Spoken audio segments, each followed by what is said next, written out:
कि सांस्कृतिक पतन में हमारे यहाँ बहुत बड़ा पतन हुआ है, जो बहुत गहरा हो गया है। हमारी स्मृति से वो बिल्कुल निकल गया है, निपट गया है। भारतीय काल गणना, हमने भारतीय काल गणना को विदेशी परंपरा में बिल्कुल डुबो दिया। भारतीय काल गणना और विदेशी परंपरा में डुबो दिया, इसका मतलब क्या? हम अब अपने समय की गिनती करते हैं अंग्रेजों के पद्धति से या अंग्रेजियत की पद्धति से। हम समय को गिनते हैं सेकंड में, हम समय को गिनते हैं मिनट में, हम समय को गिनते हैं आवर्स में, या हम समय को गिनते हैं मंथ्स में, या वीकेंड में, या फोर्टनाइट में, या ईयरली, जो भी गिन रहे हैं ये सब अंग्रेजों वाले तरीके से और अंग्रेजी पद्धति से। भारतीय पद्धति से भी समय की गणना होती रही है, ये सामान्य लोगों की बुद्धि और विचार में से ही निकल गया। जनवरी गिनते हैं, फरवरी गिनते हैं, मार्च है, अप्रैल है, मई है, जून है, जुलाई है, अगस्त है, सितंबर, अक्टूबर, नवंबर, दिसंबर, ये पूरी की पूरी अंग्रेजियत की पद्धति है, विदेशी पद्धति है। हम भूल गए हैं। सामान्य रूप से आज की पढ़ाई में से पढ़कर निकलने वाले विद्यार्थियों को चैत्र, वैशाख, ज्येष्ठ, आषाढ़, सावन, भाद्रपद, कार्तिक, ये महीने याद नहीं है। जनवरी, फरवरी, मार्च सबको याद। घरों में कैलेंडर भी ये जनवरी, फरवरी, मार्च के ही हैं। और इसको ज्यादा लोग कहते हैं कि बड़ी वैज्ञानिक पद्धति है। मेरे समझ में नहीं आया, रोमन में कुछ शब्द होते हैं जिनको इस्तेमाल किया गया है जनवरी, फरवरी, मार्च के लिए। अब इसमें जरा उल्टी बात करें, दिसंबर है, नवंबर है, अक्टूबर है, सितंबर है। सितंबर एक रोमन शब्द से आया, सेप्ट, SEPT, सेप्ट, सेप्ट माने होता है 7, तो उसमें से सितंबर आया। ऑक्ट, OCT, ऑक्ट है माने 8, उसमें से अक्टूबर आया। और ये नवंबर का जो NOV है ना, ये जो है ना 9 है, और दिसंबर का 10 है। अब अगर आप देखेंगे वास्तव में तो सितंबर 7वां महीना होना चाहिए रोमन के हिसाब से, और इन्होंने नकल की, अंग्रेजों ने रोमन लोगों की, तो सितंबर बनाया। तो सितंबर 7वां महीना होना चाहिए। कौन सा है? 9वां है। अक्टूबर 8वां महीना होना चाहिए। कौन सा है? 10वां है। नवंबर 9वां महीना होना चाहिए। कौन सा है? 11वां है। दिसंबर 10वां महीना होना चाहिए। कौन सा है? 12वां है। कितनी अवैज्ञानिक पद्धति है महीने के गणना की, और इसका कोई अर्थ भी नहीं है।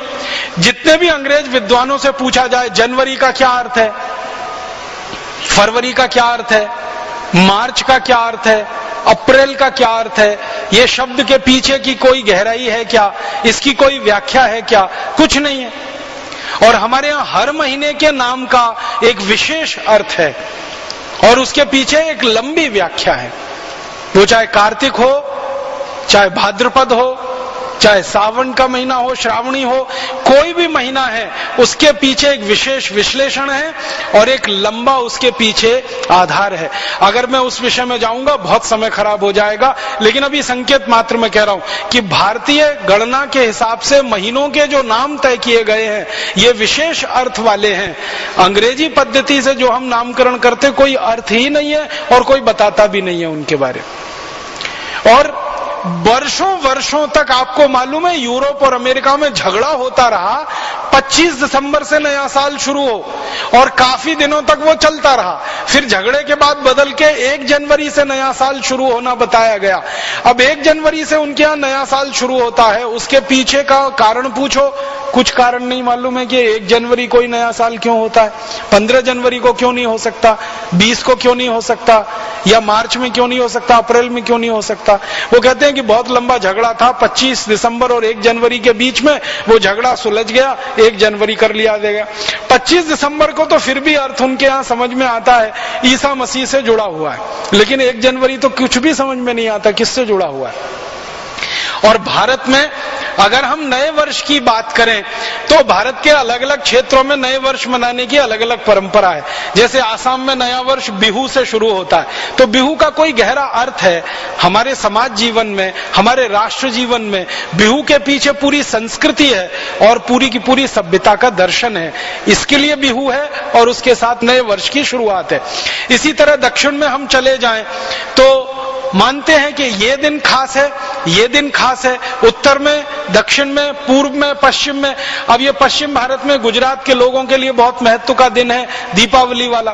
तो दीपावली के अगले दिन से वो नए वर्ष की शुरुआत मानते हैं, क्योंकि व्यापार के हिसाब से वो उनका सारा हिसाब है।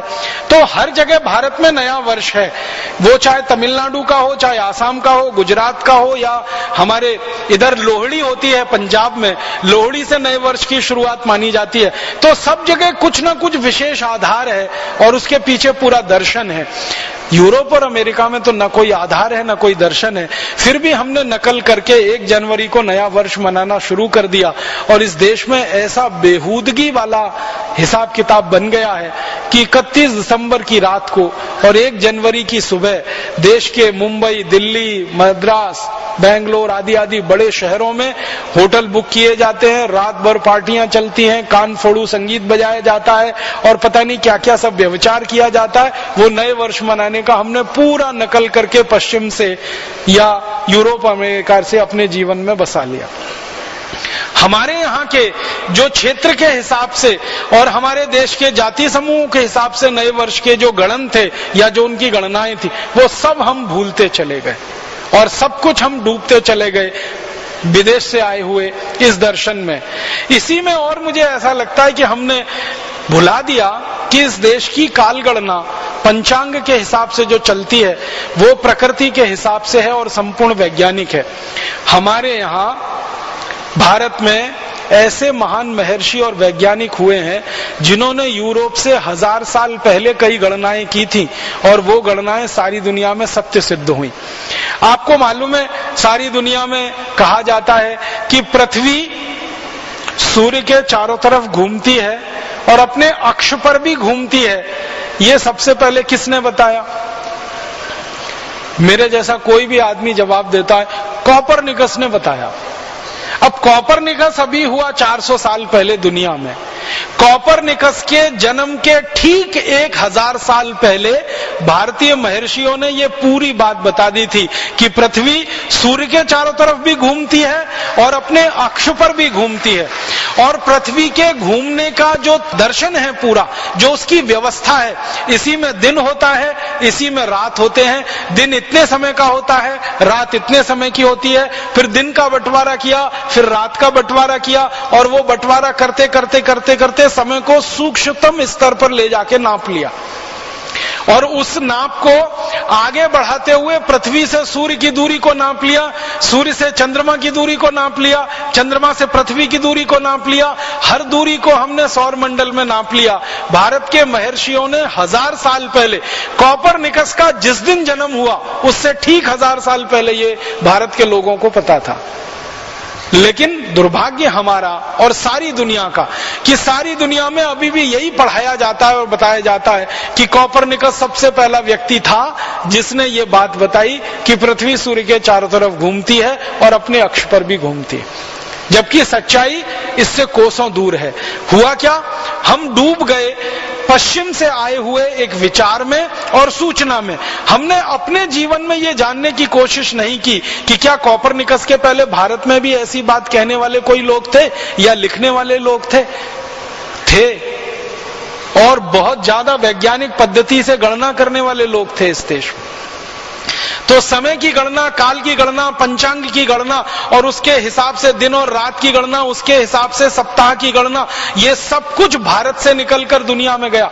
मुझे बहुत खुशी हुई जिस दिन पहली बार मुझे पता चला कि ये जो सप्ताह का वर्ण क्रम है, सप्ताह का रविवार, सोमवार, मंगलवार, बुधवार, फिर गुरुवार, फिर शुक्रवार, फिर शनिवार, फिर रविवार, ये सबसे पहले वर्गीकरण भारत में हुआ और उसके बाद यूरोप ने संडे, मंडे, ट्यूसडे इसमें से नकल करके बनाया। और उन्होंने नकल की तो वैसी की वैसी ही कर ली। हमारा रविवार था तो उन्होंने संडे कर लिया, हमारा सोमवार था उसको मूनडे तो मूनडे को मंडे कर लिया, हमारा मंगलवार था उसको ट्यूसडे कर लिया। उसमें उन्होंने सिर्फ भाषा के स्तर पर अंतर लाया, बाकी कहीं कोई अंतर नहीं है, वही है सारा का सारा गणना। और उसके बाद 30 दिन का महीना होगा और एक 4 साल में 1 महीना 28 दिन का होगा और फिर अगले 4 साल के बाद ही वही महीना आएगा। ये गणना भी सबसे पहले भारत से गई और यूरोप और अमेरिका के वैज्ञानिकों ने इसको वैसे का वैसा ही ले लिया। सूर्य की दूरी जो उन्होंने निकाली यूरोप और अमेरिका के वैज्ञानिकों ने, उसमें 1 इंच का भी फर्क नहीं है 1000 वर्ष पूर्व जो भारतीय महर्षियों ने निकाल के दे दी। 1 इंच का भी अंतर उसमें नहीं है। चंद्रमा की दूरी सूर्य से और चंद्रमा की दूरी पृथ्वी से जो भारतीय महर्षियों ने निकाली कोपरनिकस से 1000 साल पहले, उसमें भी कोई अंतर नहीं है आज की जो दूरी उन्होंने निकाली है। इसका माने काल गणना में या दूरी की गणना में भारतीय विज्ञान का कोई दुनिया में सानी नहीं है, कोई उसके बराबर नहीं ठहरता है। अभी यूरोप ने तो सबसे छोटी जो काल की गणना की है ना, वो सेकंड है और सेकंड का नैनो सेकंड है। नैनो सेकंड से नीचे उनके यहाँ काल की कोई गणना नहीं है। लेकिन आपको सुनकर हैरानी होगी, भारत में नैनो सेकंड से भी कम की काल की गणना है। नैनो सेकंड से भी नीचे वो क्षण है, वो पल है, निमिष है। हमारे वैदिक साहित्य में क्षण का, पल का, निमिष का जो वर्णन है वो नैनो सेकंड से भी नीचे वाले काल में आता है। इतने सूक्ष्म काल की गणना हमारे देश में है। और यूरोप में और अमेरिका में काल की अधिकतम जो गणना है वो बिलियन में है और बिलियन के बाद ट्रिलियन में है। वो मिलियन पहले शुरू करते हैं, फिर मिलियन के बाद बिलियन शुरू करते हैं और बिलियन के बाद ट्रिलियन शुरू करते हैं। ट्रिलियन में माना जाता है बिलियंस बिलियन है, माने 1000 बिलियन ट्रिलियन को मानते हैं और बिलियन में वो मिलियंस के मिलियन को मानते हैं। तो ये गणना उनकी है। लेकिन जब भारत की काल गणना को वैदिक साहित्य में से निकालकर मैंने समझने की कोशिश की तो उससे तो कई गुना ज्यादा हमारे कैलकुलेशन है। जैसे मैं उदाहरण के लिए आपको एक सरल सी जानकारी दूं, हमारे भारत में कलयुग की बात होती है, द्वापर की बात होती है, त्रेता की बात होती है, सतयुग की बात होती है। ये कल्पना तो यूरोप में किसी को है ही नहीं। कलयुग 4,32,000 साल का है, द्वापर 8,64,000 साल का है, फिर त्रेता हमारे यहाँ 12,96,000 साल का है और सतयुग हमारे यहाँ 17,28,000 साल का है। ये चारों युगों को जोड़ दिया जाए तो चतुर्युग बन जाता है। ये 43,20,000 साल का होता है और 71 चतुर्युग का एक मनवंतर हो जाता है जो 30,67,20,000 साल का होता है। और एक चतुर्युग जो है ना वो ब्रह्मा जी का एक दिन है और एक चतुर्युग ब्रह्मा जी का एक रात है। इतने लंबे कैलकुलेशन करोड़ों करोड़ों साल के। और हमारे मन में कितना वो रच बस गया है काल की गणना का कि अक्सर यहाँ यज्ञ होता है, उस यज्ञ में संकल्प पढ़ा जाता है और वो संकल्प भारत में हजारों हजारों लाखों लाखों लोग सामान्य रूप से पढ़ते रहे। वो सारा संकल्प अगर ध्यान देंगे तो काल की गणना ही है। कान में जो शब्द पढ़ते हैं वो सारे के सारे काल की गणना के ही शब्द हैं। तो संकल्प बोला जाता है यज्ञ के समय, और यज्ञ करना इस देश में हजारों वर्षों तक सामान्य लोगों की दिनचर्या में शामिल रहा है। तो हजारों वर्षों तक सामान्य लोग दिनचर्या में संकल्प बोलते रहे हैं, माने काल की गणना करते रहे हैं, क्षेत्र की गणना करते रहे, स्थान की गणना करते रहे। क्योंकि जब हम यज्ञ करते हैं तो स्थान का नाम होता है, क्षेत्र का नाम होता है, राज्य का नाम होता है, फिर देश का नाम होता है, फिर शायद सारी दुनिया में देश का एक छोटा सा हिस्सा है उसका नाम होता है। तो ये सब कुछ हमारे यहाँ सामान्य रूप से हर व्यक्ति के लिए उपलब्ध रहा हो। अब उस देश में सामान्य रूप से हर व्यक्ति के लिए जनवरी फरवरी मार्च तक सीमित हो जाए सारा समय गणना, या जनवरी फरवरी मार्च के बाद उनका फोर्टनाइट और वीक में सिमट जाए, तो ये बहुत दर्दनाक और अफसोस की बात है। और ये दर्द और अफसोस शायद इसलिए है कि हमारी शिक्षा व्यवस्था में जो भारतीय संस्कृति को हमने कोई स्थान देकर विद्यार्थियों को तैयार किया होता तो शायद ये गिरावट हमारे देश में नहीं आई होती। अंग्रेजों के समय में जो शिक्षा पद्धति आई, अंग्रेजों ने अपने हिसाब से भारतवासियों को तैयार किया और उनको भारतवासियों को तैयार करने के पीछे एक ही मकसद था कि भारतवासी अंग्रेजी शासन और भारत के गुलाम लोगों के बीच में एजेंट का काम कर सकें, ऐसे कुछ भारतवासी उन्हें तैयार करने थे। इसलिए मैकॉले ने अंग्रेजी शिक्षा पद्धति को इस देश में लाया और उस शिक्षा पद्धति में से भारतीय संस्कृति को निकाल दिया, सभ्यता को निकाल दिया, हमारे गणित को निकाल दिया, हमारे दर्शन को निकाल दिया, हमारी कला को निकाल दिया, हमारे संगीत को निकाल दिया, सब कुछ निकाल दिया और उसके स्थान पर सब कुछ अंग्रेजों वाला भर दिया। और दुर्भाग्य से वो शिक्षा पद्धति 1840 से लेकर अभी तक अबाध गति से चली आ रही है।